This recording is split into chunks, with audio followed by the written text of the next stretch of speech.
O tema da nossa mensagem é: a quem darei o meu coração? Glória a Deus. Abre em Provérbios capítulo 23, versículo 26, para nós termos uma breve meditação. Glória a Deus. Provérbios capítulo 23, no versículo 26. Quem foi encontrando diz amém.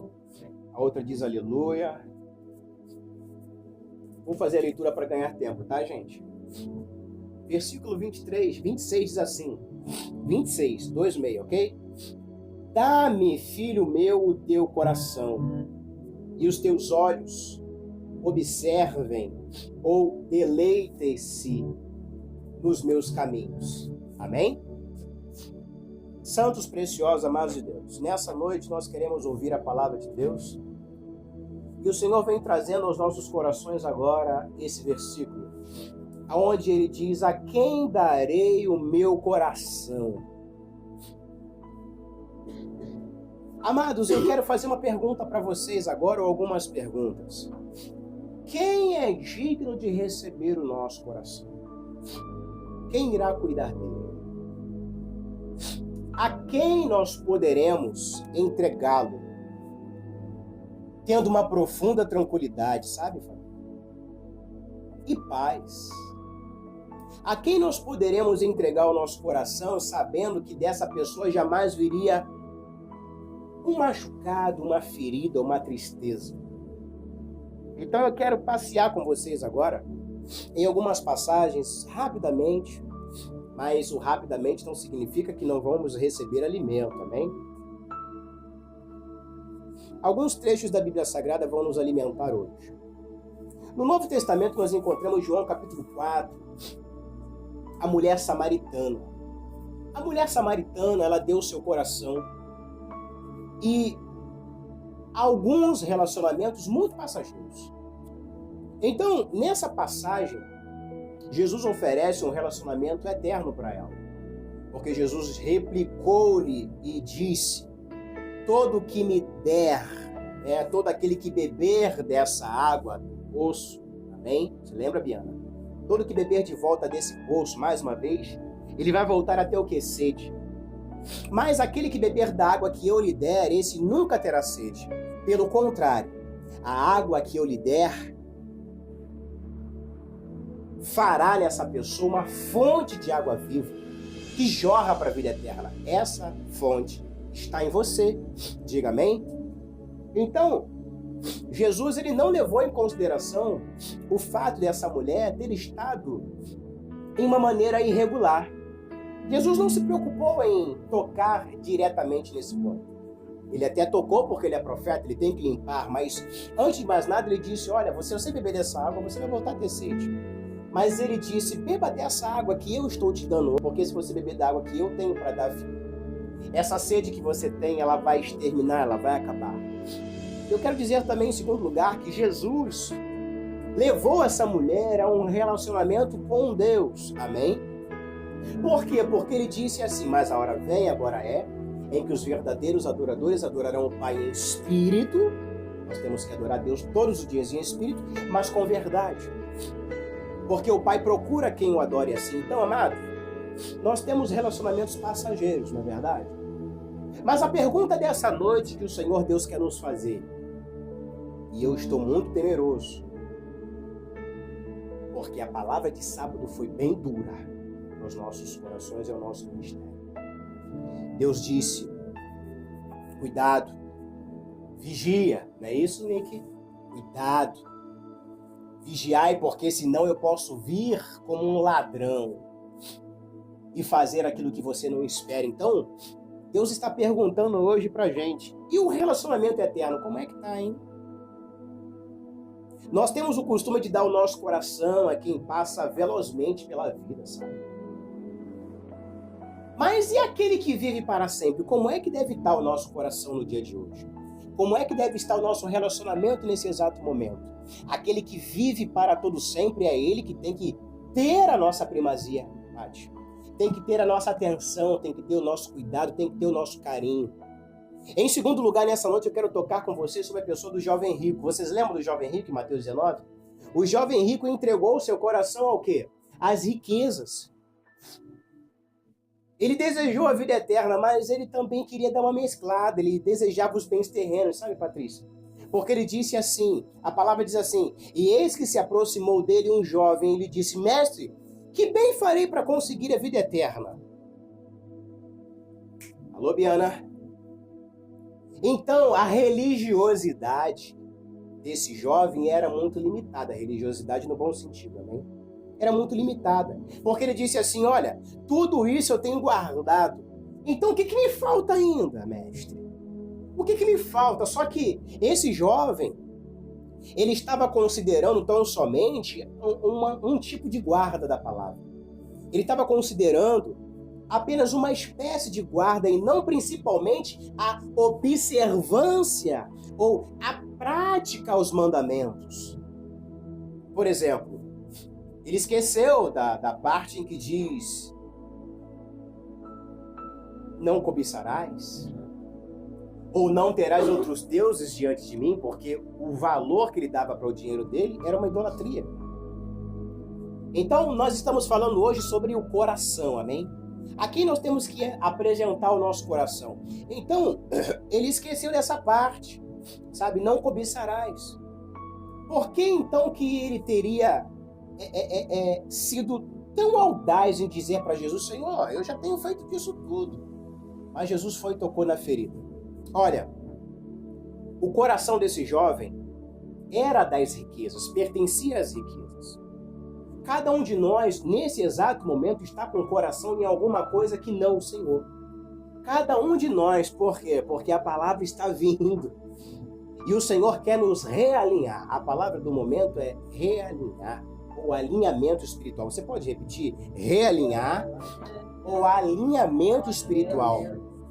Deus está fazendo nesses últimos dias um alinhamento espiritual, levantando profetas verdadeiros na pregação da palavra, para desfazer os excessos, para desfazer o que os lobos têm colocado por aí, para desfazer o que lobos vorazes e cruéis, conforme disse Paulo no livro de Atos. Olha, Paulo disse assim, olha, eu estou partindo de Éfeso, mas olha, eu estou temendo por vocês porque eu sei que após a minha partida virão lobos devoradores e vão roubar e vão arrancar o pelo de vocês e vão destruir o interior de vocês e vão fazer bagunça.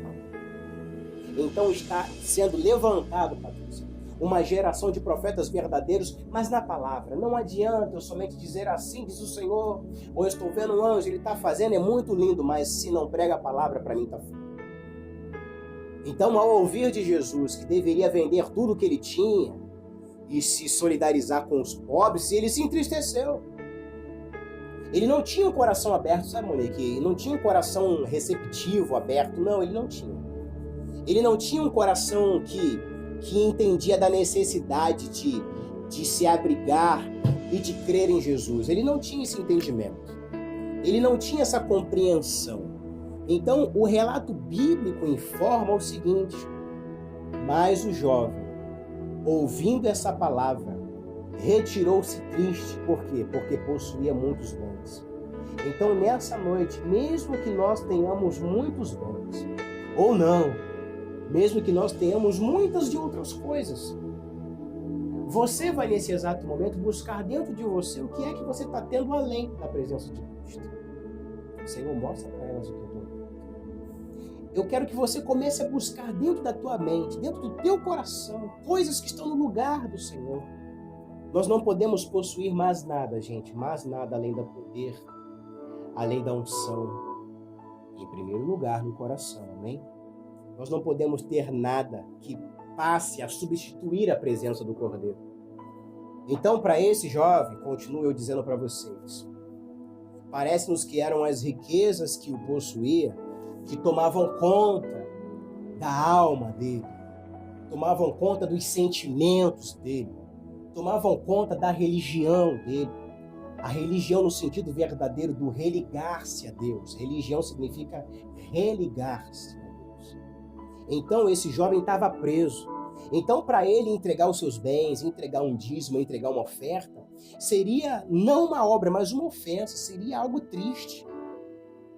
Mas se ele fizesse isso, ele seria salvo. E se ele tivesse entregue ou feito o que Deus queria, o Senhor iria acrescentar. Porque não há uma pessoa que apresente algo para Deus que Deus não faça uma multiplicação. Seria um exercício de um coração propício e dependente que iria ser despertado no coração dele. Então, infelizmente, gente, esse jovem, após o encontro com a morte, ele não pôde usufruir dos seus bens. Você sabia disso? Ele morreu, sabe, Ana? E quando ele morreu, ele não pôde dar continuidade aos bens que ele tinha. Sabe, Paty? Ele não pôde desenvolver nada com os bens que ele tinha, porque ficou tudo aí, gente. A mensagem diz: a quem entregarei meu coração? A samaritana estava entregando primeiro a um, não deu certo, entregou a outro, não deu certo, caçou um outro, entregou, não deu certo, caçou, entregou outro, não deu certo. E Jesus fala assim: eu tenho que ter um encontro com ela, porque ela está perdida. Esse segundo entrega para os bens. Então, tudo que ele tinha, para quem ficou, gente? Ele reteve um tesouro na terra que se dissipou com o tempo. Então lembre-se, tudo que ele possuiu está hoje debaixo de ruínas e de escombros nus. Está debaixo do passado. Ele ajuntou um tesouro na terra, mas no céu, o que foi que ele cativou? Nada. Quero contar um testemunho para vocês rápido, lá em Curitiba. Um dos apóstolos que estava presente conosco, um amado irmão que eu conquistei, família, amo demais já aquele rapaz, o apóstolo Israel Becker. Deus me deu uma visão olhando para ele num dia e num outro dia, eu acho que no segundo encontro, Deus me deu uma outra visão e eu falei: profeta, eu estou vendo a tua casa no céu. Ele olhou para mim, termina o rolo, e eu falei: olha, a tua casa não é uma casa comum. Eu vejo um prédio em cima de outro, e em cima de outro eu via como se fosse um prédio gigantesco com 3 andares, ou seja, 3 prédios um em cima do outro, e não era num formato pro lado, ele crescia para cima como uma espécie de um foguete, sabe? E ele falou assim, para confirmar a tua fé, irmão, coração sério. Eu não tinha dúvida do que eu estava vendo, mas às vezes a visão ela não é tão clara. Mas quando eu vi aquela visão, eu falei: eu tenho que entregar. Eu senti que eu tinha que entregar.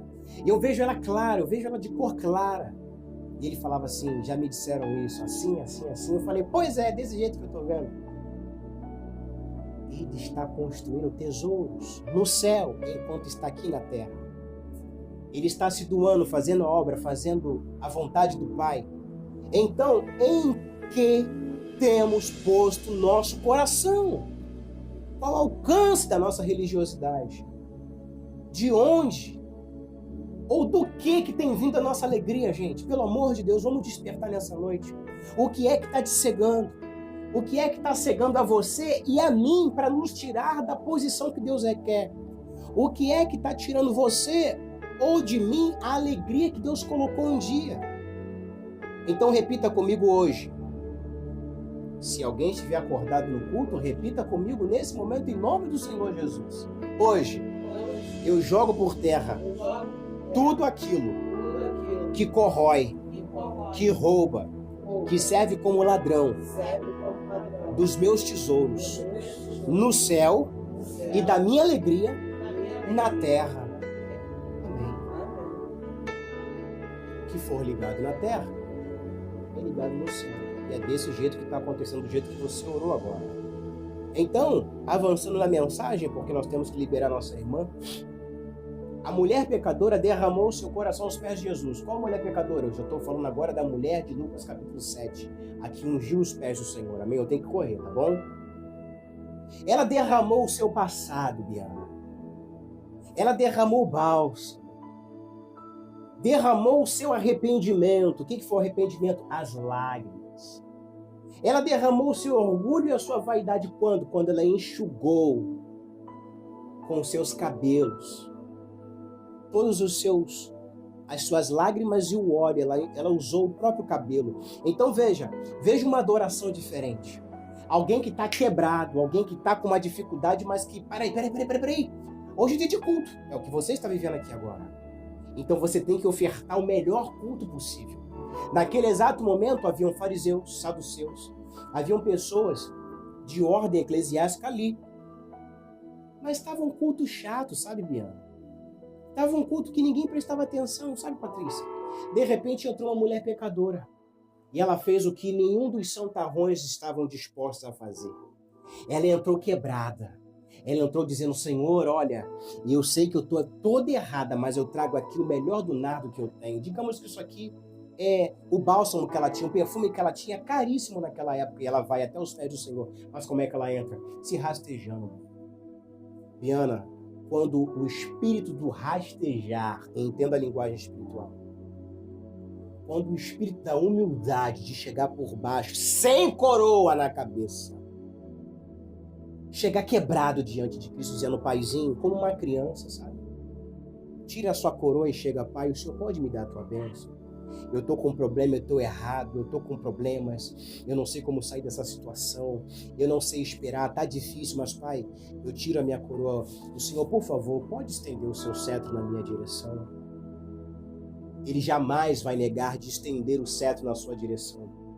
Deuteronômio capítulo 4, versículo 29 diz assim, mas de lá buscarás ao Senhor teu Deus e o acharás, quando o buscares de todo o teu coração, de toda a tua alma. Aleluia. Salmo 51, versículo 17, o sacrifício aceitável a Deus é um espírito quebrantado, um coração quebrantado e contrito, não desprezarás o Senhor Deus. Então, amados, não só a pessoa recebe nova valorização, mas também a vida cotidiana ganha dignidade. Deus muda o quadro da pessoa. Não duvide, Patrícia, pelo amor de Deus, não duvide. Vem comigo na fé. Você sabe um pouquinho do que eu estou passando. E eu creio que o meu Deus vai mudar o quadro. E eu não creio por aquilo que eu vejo, eu creio pela minha fé. Ou nós estamos vivenciando de fato um reino de fé, ou a gente está perdendo tempo. Desculpa, mas eu não estou perdendo tempo. Eu não fui ungido à toa, você não recebe imposição de mãos à toa porque eu estou brincando. Eu libero do que eu tenho sobre a sua vida. Diga glória a Deus. Glória a Deus. Então receba dignidade mais uma vez nessa noite. Mateus capítulo 6, sabe? O pão está entre os direitos da vida, pois ele é pedido ao Pai na oração em que Cristo ensinou a gente. A dignidade da vida inclui para Jesus a simples amizade, fraternidade que cresce em torno do pão. A gente pede para Deus o pão e ele fala assim, eu te dou o pão, mas antes ele quer a nossa amizade. Antes ele quer a fraternidade conosco. Então, independente do que você estiver vivenciando, coloque para fora o que você está vivendo, amém? Mateus capítulo 8, versículo 11 ou versículo 26, 29, eu tenho que correr. Eu continuo dizendo, o pão está entre os direitos da vida. Mateus capítulo 8, a plenitude do reino é, repetidas vezes, comparada com uma ceia. Então, amados, olha só, preste atenção aqui no pastor. Estes traços históricos de ceia do Senhor, que eu estou falando sobre o pão, sobre a confraternização, indicam que a prática de Jesus, ela valorizava a comunhão fraterna que se desenvolve em torno de uma mesa. Nós não podemos perder culto. Nós estamos em poucas pessoas, nós temos que estar aqui no horário. Nós temos que ter, amados, uma ligação profunda com Deus. Aonde está o teu coração? Pelo amor de Deus. Passear com os filhos é bom, eu gosto. Eu amo. Mas não troque isso pelo Senhor, o Senhor por isso. Não faça isso, gente. Dia de culto é dia do Senhor. Dia do Senhor é o dia do Senhor. Existem algumas coisinhas que nós temos que guardar. Uma delas é o espírito da dependência total e absoluta. Se nós deixarmos de fazer o que Deus manda, o espírito da independência toma conta. Se a independência tomar conta, eu não vou nem dizer você, vou falar a gente se demoniza. Por quê? Porque um dia, um demônio, o chefe deles olhou para cima e disse, eu subirei, me assentarei e serei semelhante. Ele quis ser independente. E serei semelhante ao Altíssimo. Quando a gente toma atitudes iguais, a gente dá brecha para o diabo bagunçar nossa vida. O problema na saúde vem, atinge a nossa casa, atinge a gente, atinge a nossa família. O dinheiro da oferta daquele dia não foi dado. Mas lá na farmácia você vai ter que gastar uma nota, né? O dinheiro da bênção dos filhos, o que quer que seja, não quero parecer que estou mandando letra, eu não faço isso. O púlpito é para pregar a palavra, amém? Então entendo que eu estou em espírito, tá bom, gente? Então às vezes você fecha a mão, não quer fazer o que Deus... Existe uma mecânica de Deus que ela funciona se você entrar nela. Mas se você não entra, você quebra a cara no mundo. Aí gasta dinheiro com filho, gasta dinheiro com filha, em coisas que não era para gastar. Existe uma coisa chamada didaquê. Diga, didaquê. Didaquê significa a instrução dos 12 apóstolos. É algo lá de trás, mas que muitos ainda mantêm. Eu vou ler alguns itens para vocês. Vocês querem ler o que os apóstolos de Deus escreveram? Eu vou ler algumas partes para você, tá bom?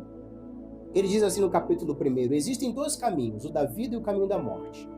Há uma grande diferença entre os dois. Lembre-se, foram os apóstolos de Jesus que escreveram. Esse é o caminho da vida. Primeiro, ame a Deus que o criou. Segundo, ame o seu próximo como a si mesmo. Não faça ao outro aquilo que você não quer que faça a você. Depois, o terceiro, este é o ensinamento derivado dessas palavras. 2 pontos. Bendiga aqueles que amaldiçoam vocês. Ore por seus inimigos. Jejue por aqueles que os perseguem. Ore se você ama aqueles que o amam. Se você fizer isso, que graça você merece. Os pagãos também fazem o mesmo. Quanto a você, ame aqueles que o odeiam e assim você não terá nenhum inimigo. Vou ler mais para frente alguns. Não odeie ninguém, mas corrija alguns. Ore por outros. Ame ainda outros. A sua palavra não deve ser em vão, mas comprovada na prática. Meu Deus. Não seja colérico, porque a ira conduz à morte.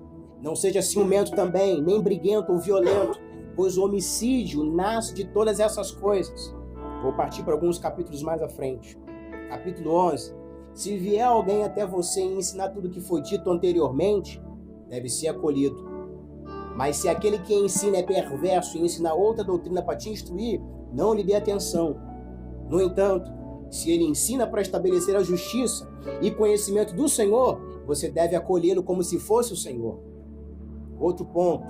Já quanto aos apóstolos e profetas, faça conforme o princípio do Evangelho. Todo apóstolo que vem até você deve ser recebido como o próprio Senhor. Ele não deve ficar mais um dia, não deve ficar mais que um dia, ou, se necessário, mais outro. Se ficar 3 dias, é um falso profeta. Olha o conselho. Preste atenção. Por quê? Porque os apóstolos entendem que essa pessoa vai começar a sugar a casa, sugar a família. Estão entendendo a visão dos apóstolos? Não põe à prova, nem julgue um profeta que fala tudo sob inspiração, pois todo pecado será perdoado, mas esse não será perdoado. Nem todo aquele que fala inspirado é profeta, a não ser que viva com o Senhor. Desse modo que você conhece o falso e o verdadeiro profeta. Todo profeta que sob inspiração manda preparar a mesa, não deve comer dela. Caso contrário, é um falso profeta. Todo profeta que ensina a verdade, mas não pratica o que ensina, é um falso profeta. Todo profeta comprovado e verdadeiro que age pelo ministério terreno da igreja, mas que não ensina a fazer como ele faz, não deverá ser julgado por você. Ele será julgado por Deus. Assim fizeram também os antigos profetas. Acolha todo aquele que vier em nome do Senhor. Depois examine para conhecê-lo, pois você tem discernimento para distinguir a esquerda da direita. Olha a coisa linda que os apóstolos estão dizendo. Se quiser se estabelecer e tiver uma profissão, então trabalhe para se sustentar. Se ele não aceitar isso, trate-se de um comerciante de Cristo. Tenha cuidado com essa gente. Preste atenção como é duro. Versículo 14, ou parte 14. Ele fala sobre outras partes, mas vai parecer que eu estou chamando a atenção para mim, eu quero pular, amém? Mas vocês vão entender. Escolha bispos e diáconos dignos do Senhor. Atenção, diaconisa. Eles devem ser homens mansos, desprendidos do dinheiro, verazes e provados, pois também exercem para vocês o ministério dos profetas e dos mestres. Não os despreze, porque eles têm a mesma dignidade que os profetas e os mestres. Corrija uns aos outros, não com ódio. Vigie sobre a vida uns dos outros. Não deixe que sua lâmpada se apague. nem afrouxe o cinto dos rins. Fique preparado, porque você não sabe a que horas o Senhor virá. De fato, nos últimos dias se multiplicarão os falsos profetas e os corruptores. As ovelhas se transformarão em lobos e o amor se converterá em ódio. Nós temos visto isso. Muitas ovelhas virando lobos. Em último, para vocês meditarem. Então aparecerão os sinais da verdade. Primeiro, o sinal da abertura no céu. Depois, o sinal do toque da trombeta.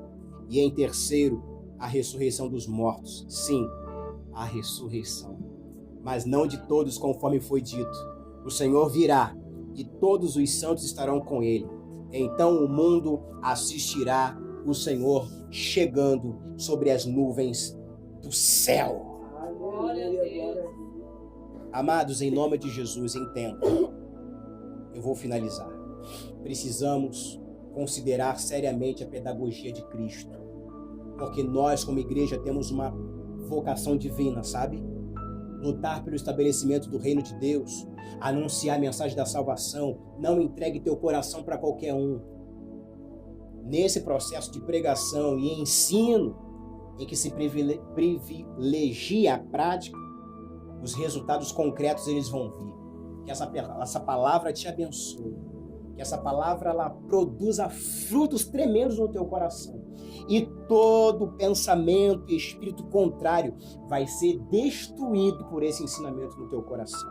Assim seja, assim diz o Senhor para a sua vida nessa noite, em nome de Jesus. E você pode dar uma salva de palmas para Deus agora?